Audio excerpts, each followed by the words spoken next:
Assalamualaikum warahmatullahi wabarakatuh. Hai sahabat Dumai aku, apa kabar kalian semuanya? Sehat-sehat ya. Udah lama banget ya kita nggak bikin video. Oke guys, hari ini aku mau bikin video masih seputar mantan. Sebenarnya aku udah nggak mau ngomongin bahas tentang dia ya guys, tapi selalu ada hal-hal yang menggelitik yang pengen aku bahas gitu loh. Jadi berawal dari mantan suamiku ya. Kemarin habis lebaran itu nelfon aku, dia bilang minal aidin wal faizin, maaf lahir batin gitulah ya. Aku pikir oh ini orang udah insaf nih gitu, udah mau minta maaf. Selama 3 tahun dia nggak pernah kan mau telepon aku minta maaf aku, karena yang aku tahu suamiku tuh punya ego yang sangat tinggi, gengsianya tinggi banget, sehingga dia berani nelpon dan meminta maaf. Itu buat aku adalah satu perbuatan yang patut diacungkan jempol. Artinya dia sudah meletakkan egonya dia untuk menyapa dengan kebaikan gitu loh. Dan itu aku apresiasi gitu. Tapi tararat, 2 hari kemudian aku surprise banget ketika aku dapat WA dari si Londe itu, si janda 3 anak itu, yang perempuan yang dia pilih untuk hidup dengan dia sekarang. Itu WA-nya bunyinya gini: aku kembalikan suamimu asalkan kamu bersedia menukar dengan salah satu aset yang aku punya. Aset ya, entah rumah, entah mobil, entah tanah, entah apa aja, pokoknya aset yang aku punya lah, bilangnya gitu. Wow, gimana sih? Yang tadinya aku udah gak mau bahas tentang mantan, jadi mau gak mau kan terkulik ya, maksudnya gemes gitu, pengen ngebahas di sini gitu. Mau sejahat apapun mantan, itu kan dia bukan barang yang bisa di exchange ya, maksudnya yang bisa ditukar balikkan, ditukar gulingkan. Di opini aku ada 3 hal. Yang pertama, suamiku nggak tahu tentang dia WA aku untuk menukar balik suamiku dengan aset salah satu yang aku punya. Terus yang keduanya, bisa jadi suamiku lah yang merencanakan. Maksudnya suamiku sama si Lonte janda 3 anak itu kan sama-sama punya otak yang manipulatif. Jadi sama-sama tukang tipu, sama-sama tukang sama-sama tukang inilah, maksudnya punya otak yang kotor lah gitu. Jadi money oriented tapi dengan jalan yang negatif lah gitu. Jadi bisa jadi itu skenarionya dia lagi menciptakan drakor gitu, supaya ceweknya diajukan, katanya biar suamiku sebenarnya mau kembali beneran sama aku, tapi dia suruh maju tuh perempuannya supaya ditukar dengan salah satu aset, sehingga ketika suamiku balikan sama aku di sini gitu, dia bisa dapatin aku lagi kan dengan cara mudah kan, nggak usah susah-susah. Sementara aset yang aku tukar, misalkan aku bersedia menukar aset gitu, hartanya dinikmati bersama lagi sama dia, sama mereka berdua gitu. Jadi otaknya tuh memang otak-otak nakal gitu loh. Jadi dua-dua itu memang klop, maksudnya memang klop dalam kejahatan gitu loh istilahnya. Atau bisa jadi ketiganya ya memang Tuhan memberitahu saya bahwasanya hidup mereka nyungsep gitu loh. Jadi semenjak aku ceraikan, semenjak aku pergi dari kehidupan suami aku, ya semenjak kita bercerai itu ya kehidupan mereka tidak membawa kebahagiaan gitu, tapi membawa kesusahan, kemelaratan gitu, kehancuran gitu. Bahkan disadari atau tidak, mungkin karma itu datang lebih cepat gitu loh. Jadi secara kasat mata itu aku tuh dikasih tahu sama semesta bahasanya, nih hidup mereka begini sekarang karena berkhianat, nih hidup mereka sekarang gak karuan karena sudah nyakiti kamu, orang yang baik hatinya gitu. Aku bukan GR ya guys, tapi emang aku baik loh guys. Oke, jadi jauh di lubuk hatinya suami aku, mantan suami aku, aku pasti tahu bahwa dia sebenarnya hancur gitu. Shocking momennya dia baru sadar bahwa sayangnya kondisi dia yang babak belur ini, yang keberuntungannya menjauh dari kehidupan mantan suami aku semenjak perceraian terjadi gitu. Nah, dia merasa sangat-sangat apa namanya jumawa gitu, apa namanya, sombong ya, di atas langit saat masih bersama aku, saat memutuskan untuk meninggalkan aku. Dia katakan pada seluruh dunia bahwasanya tanpa aku hidup dia lebih baik, tanpa aku dia itu bisa meraih sukses, tanpa aku dia bakal banyak berkelimang harta, tanpa aku karirnya bakal lancar, tanpa aku rezekinya bakal melejit. Jadi aku tuh bukan siapa-siapa buat dia, dan aku tidak membawa perkembangan apa-apa, aku tidak membawa dampak apa-apa buat dia gitu loh istilahnya. Tapi ternyata semesta membuktikan semuanya, bahasanya tanpa aku kehidupan dia nyungsrep, dianya jadi susah, mau apa-apa susah. Jadi dianya yang dia pikir si lonte janda 3 anak ini adalah soulmate yang dia cari selama ini, ternyata bukan gitu.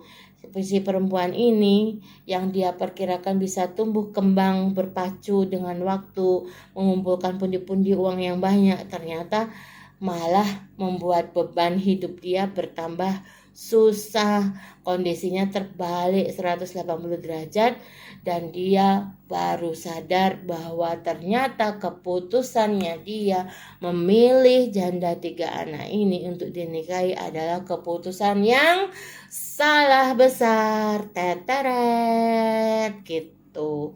Jadi kayaknya sih apa namanya jambi-jambi atau apa tuh namanya, pelet-pelet santet-santet yang dikirimkan entah oleh si lonte janda 3 anak itu atau entah sama orang tuanya sendiri supaya mantan suami aku melupakan aku, supaya nggak inget aku, itu semua berbalik 180 derajat ke mereka. Sekarang justru mereka lah yang menggilai aku dan pingin kembali sama aku gitu loh. Ngomongin soal mantan memang nggak ada habisnya ya guys. Sebenarnya aku nggak tertarik bahas ini, tapi aku tergelitik ketika aku baca WA-nya si perempuan itu. Oh my goodness gitu loh. Mungkin kalau penawarannya, nih anaknya mantan suamimu ku kasih ke kamu supaya kamu pelihara gitu ya, mungkin aku akan pertimbangkan memberi dia memberi dia uang gitu ya. Tapi karena ditawarin untuk tukar guling itu adalah mantan suami aku, ya aku yang nggak tertarik ya guys. Bener nggak sih? Orang udah nggak produktif buat apa kan gitu kan? Nyampah aja di mana-mana, bener nggak sih? Ya gitu. Jadi kayaknya mantan suami aku tuh sekarang merasa bodoh banget. Dia lagi menyesal, yang menyesal banget gitu. Merenungi nasib, kenapa jadi begini ya? Kenapa semua ini terjadi ya gitu. Padahal dia nggak sadar yang bikin semua kehancuran itu dia, yang menghancurkan itu dia, yang bikin bobrok itu ya dia sendiri, yang bikin berantakan itu ya dia sendiri gitu. Dan dia didukung dengan kedua orang tuanya yang jahat itu. Oke, aku sadar ya, dari dulu mantan suami aku memang punya obsesi, keinginan untuk mendapatkan semua materi, semua kemakmuran, semua berkat gitu. Jadi makanya dia memutuskan aku, membiarkan aku pergi gitu, membiarkan aku mengurus perceraian sendiri, semuanya sendiri gitu. Karena dia yakin sekali bahwa kehidupan dia dengan si lonte janda 3 anak itu akan jauh lebih bahagia, akan membawa kemakmuran. Tapi ternyata dia kan salah langkah nih ceritanya ya kan. Justru dia ingin mengembalikan cinta yang sudah pernah dia buang, karena dia baru sadar keinginan justru yang diinginkan oleh mantan suami aku itu, yang pengen dipegang seperti dulu itu malah yang dibuangnya. Jadi kesedihan dia ini nggak terbendung sekarang gitu. Bukan perempuan yang diinginkannya itu, bukan janda lonte 3 anak itu yang sekarang hidup sama dia. Justru yang diinginkannya adalah aku yang sudah dibuangnya gitu loh. Jadi apa namanya, tapi dia takut ngadepin aku gitu, dia bingung nggak tahu caranya gitu, bagaimana caranya berkomunikasi sama aku, bagaimana caranya bertemu dengan aku gitu. Dia nggak sanggup menghadapi aku tuh, dia nggak punya keberanian karena memang mentalnya dia mental kidus gitu. Jadi memang dia nggak punya mental segede badannya itu, nggak ada gitu ya. Jadi dia nggak punya keberanian untuk apa namanya, langsung ngadepin aku, datang ke aku atau apa menjelaskan semuanya gitu ya, nggak punya gitu.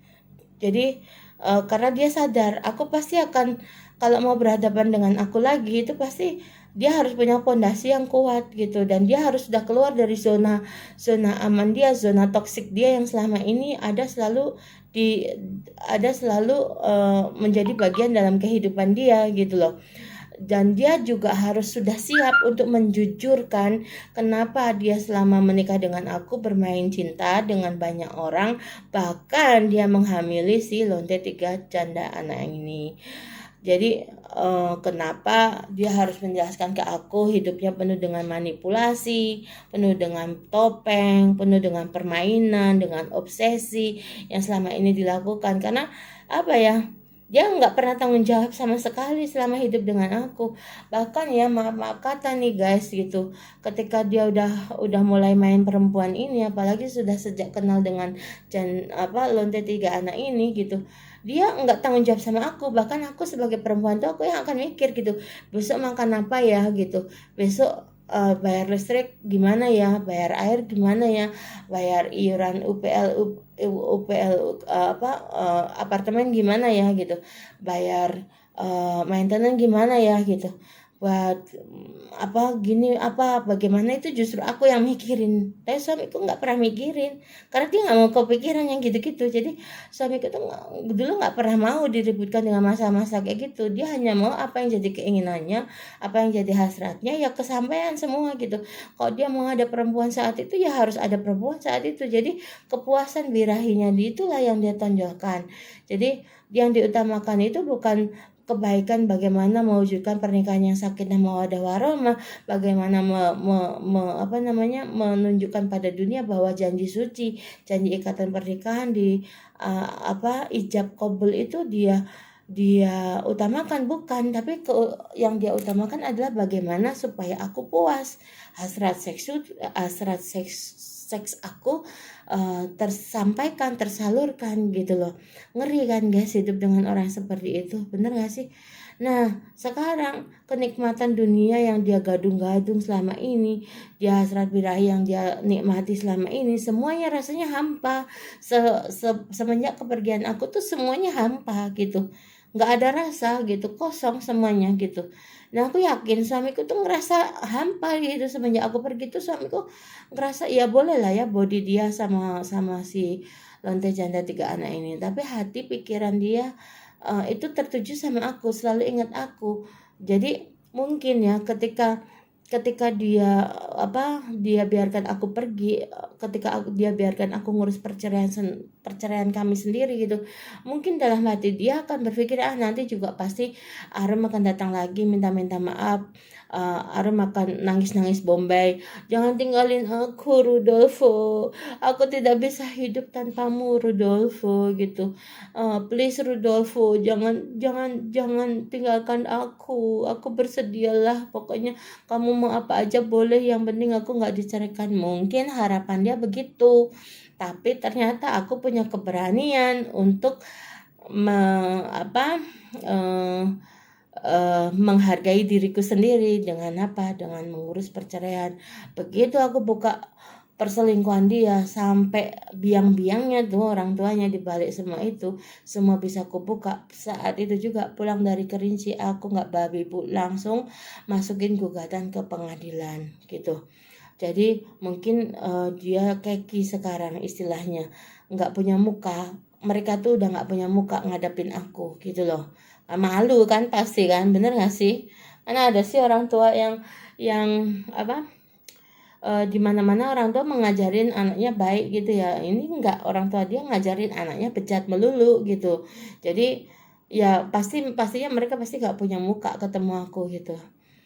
Sementara aku selama 5 tahun menjalani pernikahan sama dia ya, aku kenal dia hampir 6 tahun itu, nggak ada sedikit pun kejelekan yang aku lakukan gitu, nggak ada sedikit pun aku membenci orang tuanya. Bahkan aku sangat sayang sama mereka, sangat sayang sekali. Apapun yang mereka inginkan aku kabulkan, apapun yang mereka pengen aku usahakan. Tapi ternyata mereka pun nusuk aku dari belakang guys gitu. Jadi makanya sekarang gak heran kalau mereka gak ada yang berani tatapan muka sama aku, karena mereka tahu mereka salah gitu loh. Oke guys, balik lagi. Kondisi suamiku sekarang kayaknya nih, dia prediksi aku, dia tuh udah kayak macam orang yang diikat kakinya sekarang. Apapun yang dia lakukan tidak mendapat keberuntungan. Pengen lari gak bisa, pengen kesana gak bisa, pengen tangannya gerak gak bisa, badannya semua diikat, gak bisa kemana-mana. Jadi dia yang menciptakan drama, dia menciptakan drakornya, dia juga yang akan pengen keluar dari drakor itu sendiri gitu. Jadi dia yang dulu menggantungkan aku, sekarang hidup dia digantungkan sama semesta gitu. Jadi karma itu benar-benar datang, dan karma itu benar-benar nyata guys gitu. Makanya sebisa mungkin kita itu harus selalu berbuat baik gitu. Mau orang zolim sama kita, tetaplah menjadi pribadi yang baik. Gak perlu dibales, karena janji Tuhan itu pasti. Gak kena peradilan dunia, peradilan akhirat ada guys gitu. Jadi dia yang dulu mengutamakan kebutuhan seksualnya, dia itu sekarang menyadari gitu bahwa dia dulu nggak adil dengan aku. Cintanya nggak adil, cintanya itu dia hanya manfaatin aku, dia pakai topengnya, dia penuh manipulasi, penuh tipu-tipu, hidupnya penuh kebohongan gitu. Dari hari ke hari makin banyak kebohongannya dia ciptakan, makin banyak gitu, ditumpuk dosanya gitu loh. Sampai benar-benar semuanya dihancurkan sendiri. Dan dia sekarang berharap, dia memohon sama Tuhan supaya apa yang pernah dia genggam, dunia yang dulu membahagiakan, kenangan manis sama aku, semua yang hilang itu dikembalikan lagi ke genggamannya. Bagaimana mungkin, ya kan? Dia pengen memberikan penawaran cinta lagi sama aku, dia pengen bergerak meminta maaf, pengen hidup lagi sama aku. Tujuan dia nelfon kan pasti gitu kan, ngebaik-baikin aku, pasti ngerayu-ngerayu aku lagi gitu, gak jelas gitu. Karena ujung-ujungnya apa? Uang, dia pengen mendapatkan uang. Karena kemarin aja ketika dia telepon, ujung-ujungnya apa? Minta THR dong gitu. Kan lucu kan guys, mana minta THR sama gue gitu. Minta THR kan harusnya sama perusahaannya dia, bener gak sih? Jadi ya itu ujung-ujungnya memang money, dia hanya akan pakai aku untuk ATM-nya dia aja gitu loh. Nah kalau udah kayak gitu, apa iya aku akan mengulang kesalahan yang sama? Kan nggak mungkin ya, bener nggak sih guys? Nah jadi sekarang ini dia betul-betul penuh penyesalan. Karena apa? Hidupnya ngambang gak jelas sejak tidak ada aku. Tujuannya gak ada, hampa semua-mua. Dia gak bisa berpikir apa-apa. Otaknya, hatinya, dirinya, ingatannya setiap dia nutup mata melek gitu, yang diingat aku tok gitu. Bagaimana dulu kami bahagia, bagaimana aku dulu menyayangi dia, bagaimana aku memperlakukan dia seperti raja, bagaimana aku mengurus dia dengan baik gitu, bagaimana aku membahagiakan dia. Itu semua terekam jelas di dalam memori dia dan tidak akan pernah bisa dia hapuskan. Makanya sampai kapanpun yang ada di otak dia hanya aku gitu. Badan bolehlah dengan wanita manapun, atau badan bolehlah melekat erat dengan lonte janda 3 anak itu. Makanya aku kepikiran guys, kenapa si lonte itu pengen menukar guling mantan suami aku dengan salah satu aset yang aku punya. Karena dia tahu gitu, karena dia tahu bahwasanya apa, jiwanya suamiku itu nggak sama dia gitu. Jadi dia tahu gitu, badannya, pikiran suaminya, mantan suami aku itu nggak sama dia gitu. Nah gitu loh guys, itu ya. Jadi ternyata setelah aku mengambil keputusan tegas dengan mengambil langkah cerai gitu, aku di situ berjanji sama diriku sendiri bahwa aku tidak mau menerima apapun tawaran dia kalau dia itu tidak berubah, ya. Jadi kalau dia masih terus bermain tentang birahi, dia terus pengen jadi player, terus dia nggak pengen berubah, dia tidak ingin memperbaiki diri, tidak sadar bahwa apa yang dia lakukan itu semua neraka gitu ya. Jadi penyesalan dia hanya sebatas penyesalan gitu, nggak ada pergerakan untuk menjadi baik gitu.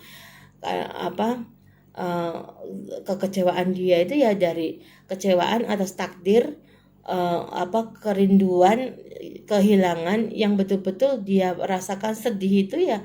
Ya ketika tidak ada aku di samping dia baru ngerasain sekarang arti pentingnya aku setelah aku pergi dari kehidupan dia gitu.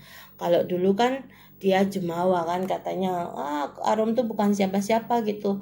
Arum tuh tidak yang membawa hoki buat aku, Arum tuh bukan yang membawa sukses buat aku.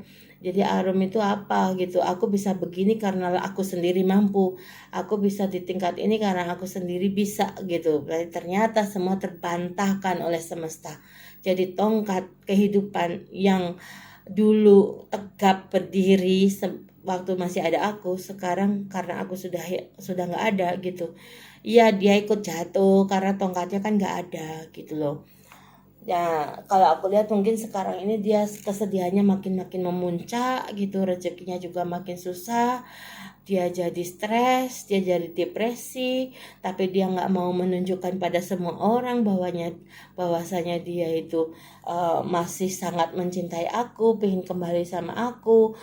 Dia juga mungkin udah kayak orang gila gitu, selalu cari jalan gimana caranya menghubungi aku, komunikasi sama aku, bahkan dengan cara halus pun dia pakai gitu, entah dia sendiri, entah orang tuanya, entah janda 3 anak itu ngirimin santet-santet kayak gitu guys ke aku, semua mental. Karena apa? Karena semesta melindungi orang-orang baik gitu. Jadi semesta membalikkan itu semua sama mereka yang jahat itu betul-betul digodok sama semesta gitu. Karena apa? Karena ya memang seharusnya begitu gitu. Ya kan? Yang seharusnya orang baik itu yang dilindungi gitu. Jadi sekarang itu harusnya dia healing tapi dia tidak melakukan healing gitu. Jadi mantan suami aku itu kemauannya banyak, keinginannya banyak gitu. Tapi kesedihan atas komitmen yang sudah dia rusak, sudah dihancurkan dulu, itu membuat dia stres sendiri, membuat sakit hati sendiri gitu. Karena ternyata hubungan pernikahan yang dia jalanin dengan lonte janda 3 anak ini tidak berjalan seperti yang dia harapkan gitu loh. Tidak berjalan mulus, tidak membahagiakan dia gitu loh. Jadi dia sadar dia sudah mengambil keputusan yang salah kaprah gitu. Jadi dia mungut batu kali sementara dia buang berlian yang sudah ada di genggaman dia gitu loh. Ya, tujuan hidup dia menjadi tidak jelas. Karena itu dia butuh keseimbangan, ya, keseimbangan dalam tubuhnya dia. Kalau kata orang Cina tuh yin dan yang, ya, itu yin dan yangnya itu keseimbangan tubuh dia, keseimbangan hidup dia itu ya tidak dia dapatkan dari janda 3 anak itu. Tapi ya memang pasangan sepadan setara dia adalah aku gitu, soulmate-nya dia sesungguhnya ya mungkin aku, bukan si londe 3 anak itu, bukan gitu loh. Dan dia sekarang pelan-pelan dia menyadari itu gitu, bahwasanya oh ya nggak enak hidup tanpa Arum gitu, nggak enak gitu, hidup nggak ada Arum gitu. Dia udah menyadari itu. Jadi dulu dia nyepelin aku, dia nggak pernah peduli sama aku, nggak pernah tanggung jawab sama aku. Yang ada dia numpuk masalah melulu sama aku, pakai topeng, pakai apa, dia bohongin aku sedemikian rupa kayak gitu tuh. Dia ngeblok aku, lama sekali dia waktu itu ngeblok aku, tapi itu juga tidak membawa kebahagiaan juga, tidak membawa hasil juga gitu. Malah ke-trigger sendiri sama dia yang ngeblok, tapi dia sendiri yang stuck gitu. Karena apa? Karena dia konflik batin. Dia ngeblok, dia nggak bisa kepoin hidup aku. Dia ngeblok, nggak bisa tahu bagaimana hidup aku sekarang. Padahal dia sangat ingin tahu apa yang aku lakukan, apa yang aku buat, bagaimana kehidupanku sekarang setelah tidak dengan dia. Ternyata aku jauh lebih mapan, jauh lebih bahagia, jauh lebih seperti tidak terjadi apa-apa gitu. Aku sudah jauh melangkah meninggalkan dia. Nah, dia sementara masih stuck di tempat dia, di apa namanya, di masih stuck di situ-situ aja gitu. Akhirnya apa? Dia buka blokiran sendiri gitu. Tapi itu pun apa, dia ngeblok aku juga nggak dapat jalan keluar. Gimana caranya ngedeketin aku lagi? Dia juga mau ngeblok, mau pasang dinding tinggi setinggi apapun, dia tidak bisa memberikan jalan keluar. Bagaimana caranya memperbaiki hubungan dengan aku? Bagaimana cara menghadapi aku? Karena apa? Nyalinya nggak ada gitu loh. Nyalinya dia itu kidus, nggak sesuai dengan badan dia yang tinggi gede besar gitu. Dia nggak ada nyali sama sekali berhadapan dengan aku, apalagi keluarganya gitu. Karena apa? Mereka udah malu semuanya gitu loh. Jadi dia hanya bisa berhalusinasi gitu, meminta pada Tuhan, misalkan, ya Tuhan gitu, apa yang dulu ku pegang erat, apa yang dulu ada dalam genggaman aku ingin itu semua kembali sama aku. Kebahagiaan dulu yang aku rasakan itu, aku ingin semua kembali sama aku gitu. Ya nggak bisa gitu. Karena apa? Kan dianya sendiri nggak ada kenaikan level untuk menjadi lebih baik, untuk lebih berkomitmen, ya kan? Kan semuanya kembali pada diri kita sendiri gitu. Kalau kita mau berubah keluar dari zona aman kita gitu, ya otomatis ya terlepas dari itu semua, ya otomatis apa namanya, kalau kita baik, kita melakukan perubahan, ya Tuhan pasti gak akan tidur, ya kan? Tuhan akan melihat perubahan itu. Oh iya, dia udah semakin baik. Oh, dia sekarang belajar berkomitmen. Oh, dia sekarang sudah tidak addiction lagi. Konten-potensinya udah gak ada. Oh iya, ini aku kasih berkah dia gitu. Pasti ada waktunya saat-saat itu terjadi, ya kan? Tapi kalau semesta tidak melihat adanya perubahan yang positif itu, ya mau jungkir balik sekalipun, kalau Tuhan bilang kamu nggak layak, nggak layak, nggak layak, nggak akan diberikan lagi keberkahan itu, kan gitu, ya kan? Harusnya dia yang bisa let off control isu. Dia nggak bisa gitu. Dia masih aja berkutek pada gosip-gosip yang ada di dalam keluarganya dia. Dia orang tuanya, keluarganya itu masih menjelek-jelekkan aku di dalam keluarga mereka gitu loh. Jadi aku yang pernah jadi pasangan hidup dia, sebagus apapun aku, sempurna apapun aku, tetap aja jelek, pasti jelek-jelekin aja di dalam kehidupan mereka semuanya. Jadi karena apa namanya, bagaimana semesta akan memberikan energi yang positif kalau kalau hal-hal yang dia omongin yang jadi toksik itu masih seputar aku dengan kejelekan aku. Dia tidak memberikan hal-hal yang positif di dalamnya, ya kan? Kan malas ya, kalau jadi Tuhan juga malas, bener gak sih gitu. Jadi dia yang merusak rumah tangga kami, padahal dia ijab kabul itu kan janji suci pada siapa? Pada Tuhan kan, untuk menjadikan keluarga ini sakinah mawadah warohmah. Itu dia tidak menjalani sesuai dengan janji dia. Jadi dia menganggap pernikahan itu sebagai angin lalu aja gitu. Ya apa namanya, penyesalan dia berarti KW-KW kan, nggak beneran kan gitu. Padahal dalam rumah tangga itu kita sebagai passengernya itu ya harus sama-sama menjaga komitmen pernikahan gitu. Bukannya malah sibuk dengan nafsu birahinya sendiri, sehingga melupakan kodrat dia sebagai suami dalam rumah tangga yang harus jaga marwahnya diri dia sendiri dan untuk keluarganya dia gitu.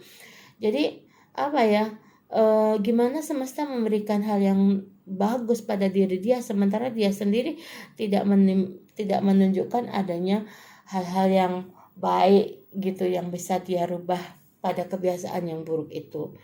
Jadi kalau dia mau mendapatkan apapun yang mau dia, ya harusnya ya, kalau menurut aku nih, apapun bentuk toksiknya dia harus dilepaskan dulu kalau dia mau berubah. Tapi nyatanya dia nggak mau meditasi, nggak mau healing, masih aja healingnya family issue, harusnya dia udah keluar dari kondisi dari gosip-gosip keluarganya, tapi masih aja didengerin apa kata atonya, apa kata emaknya, apa kata saudara-saudara, masih aja kupingnya ngedengerin hal-hal yang negatif begitu gitu. Racun-racun itu masih didengerin, masih berhubungan dengan masih berhubungan selalu dengan keluarganya, mengikuti selalu apa kata orang tuanya, mengikuti maunya orang tuanya, masih saja berkolaborasi untuk padahal dia nggak sadar, maksudku gini, dia nggak sadar bahwa keluarganya itu, orang tuanya, saudaranya itu, atau lonte janda 3 anak ini, mereka berkolaborasi bersama-sama untuk menghancurkan otak alam bawah sadarnya mantan suami aku untuk terus membuat dosa dan terus toksik secara terus menerus, sehingga keluarganya mantan suami aku ini membuat mantan suami aku ini terus-terusan memupuk menanam karma, sehingga bisa dituai, dipanen terus menerus karma itu. Jadi tidak pernah dirasa oleh keluarganya mantan suami aku chemistry. Misalkan mantan suami aku menikah dengan aku, chemistry pernikahan kami itu tidak dapat dia rasa. Karena terlalu banyak toksik gitu yang dia dengar dari keluarganya. Otak alam bawah sadar dia udah rusak gitu loh. Jadi semesta itu nggak pernah melihat dia mau belajar dari keadaan masa lampau, nggak pernah mau belajar dari kejadian yang sudah. Jadi mantan suami yang dulu sombong, hubungan masa lalunya tidak begitu baik berakhir gitu, dia nggak mau belajar, dia nggak mau memperbaiki diri, dia justru senang menari di atas penderitaan orang lain. Dia nggak pernah pakai mata hatinya untuk melihat jiwa-jiwa yang bersih, tapi dia nggak juga mau memaafkan dirinya sendiri. Gimana energi positif bisa masuk dalam tubuh dia, ya kan? Percayalah ya guys, mantan suami aku tuh tidak tahu apa itu cinta. Dia itu tidak pernah tahu dalamnya sebuah cinta. Dia itu tidak pernah menyadari cinta mana yang membuat kenyamanan, kebahagiaan untuk dirinya sendiri. Cinta sejati yang dia cari itu tidak pernah dia dapatkan. Dia makin depresi kayaknya. Jadi setinggi apapun dinding yang dia ciptakan itu, ujung-ujungnya stagnan sendiri gitu. Dan dia ingin keluar dari rasa depresi itu karena ingin mendapatkan cinta sejatinya. Kehidupannya mantan suami aku sekarang ini seperti mayat hidup gitu, serba sulit, nggak bisa dapat kemakmuran, nggak bisa dapat keberkahan. Karena kunci hatinya ketutup, kunci hatinya dia nggak ada, karena kunci hatinya dia itu ada sama aku gitu, aku yang bisa buka itu gitu loh. Jadi dia itu benar-benar kehilangan cinta sejati. Jadi karma itu benar-benar ada guys, aku kasih tahu, karma itu betul-betul ada. Dan kalau Gusti Allah mengendaki itu, kita diperlihatkan karmanya seperti apa, ya kan. Jadi mau dia mau cari kemanapun cinta itu, dia tidak akan pernah menemukannya gitu, karena dia nggak ngerti cinta itu apa gitu. Dia hampa aja hidupnya, nggak ada tujuan, pelongo kayak gitu aja. Jadi gimana ya, penyesalan sedalam apapun buat dia ya percuma kalau tidak dibarengin dengan ikhtiar untuk menjadi lebih baik gitu loh. Jadi itu aja ya guys yang mau aku omongin. Jadi ya terlepas dari dia dengar atau tidak dengar nantinya apa yang aku omong ini sih, aku nggak peduli ya. Tapi yang penting buat aku adalah masa depan aku, ya kan, itu yang utama. Jadi aku sudah melangkah jauh meninggalkan masa lalu itu. Tapi aku juga tidak mau mendahului kehendak Tuhan, karena kita nggak tahu apa yang terbaik buat hidup kita. Semuanya masih rahasia Allah. Tapi kalaupun aku diberikan pengganti yang baru, jodoh yang baru, aku hanya berharap satu hal aja, kalau boleh ya Allah, selain keimanan, agamanya benar-benar bagus, akhlaknya, aku ingin sekali punya suami yang berkomitmen. Itu aja. Salam damai dari aku, salam sehat, salam sayang dari aku untuk kalian semuanya. Mohon maaf apabila ada kesalahan kalimat. Mohon maaf atas ketidaksempurnaan aku, karena yang sempurna hanya milik Allah Subhanahu wa taala. Kita ketemu lagi di cerita selanjutnya. Kalau ada yang menggelitik lagi, ambil yang bagus, buang yang jelek. Semoga apa yang aku alami tidak kejadian sama kalian semuanya. Semoga cinta kalian, pernikahan kalian jauh lebih membahagiakan. Dan satu hal ya Allah, ternyata benar guys, bibit bebet bobot itu perlu. Jadi itu bukan hanya sekedar mitos. Kalau menurut aku ta'aruf 3 bulan ternyata nggak cukup. Karena buat aku juga nggak cukup. Ibarat kita beli kucing dalam karung. Itu yang aku hasilkan dari pernikahan aku karena ta'aruf 3 bulan. Itu aja ya guys. Sampai ketemu lagi di next vlog. Assalamualaikum warahmatullahi wabarakatuh.